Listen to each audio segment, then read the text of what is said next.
अगं ऐक ना, 10,000 ते थेट 1 कोटी खरंच शक्य आहे का? शक्य आहे, पण ही जादू नाही, कंपाऊंडिंगची किमया आहे. कंपाऊंडिंग म्हणजे तेच मॅथ्स मधलं भयानक चॅप्टर. भयानक नाही, सिंपल आहे. शेअर मार्केटमध्ये सरासरी 12% रिटर्न मिळाले तर तुझे 10,000 25 वर्षात 1 कोटी होऊ शकतात. वाव, 10,000 आणि 1 कोटी. मग लोक पैसा का नाही गुंतवत? कारण सगळ्यांना वाटतं की जास्त पैसे गुंतवले तरच काहीतरी होतं, पण खरी जादू तर वेळेची आहे. काय म्हणतेस, थोडक्यात समजाव. बघ, जर तू 20व्या वर्षी चालू केलंस तर कंपाऊंडिंग तुझे पैसे स्पीडने वाढवते आणि 25 ते 30 वर्षात तुला 1 कोटी मिळू शकतात. छान, पण उशीर झाला तर? उशीर झाला तर नुकसान. जर तू 30व्या वर्षी चालू केलंस तर तुला तीच इन्व्हेस्टमेंट 30 ते 35 लाख मिळून देते.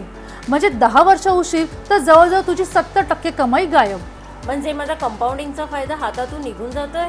हो, म्हणूनच सांगते, फायनान्स अवघड नाहीये, भाषा अवघड आहे, पण स्टॉक सखी आहे ना तुला समजावायला. तर फॉलो करा स्टॉक सखीला आणि तुमची पैशांची स्ट्रॉंग फाउंडेशन आजच तयार करा.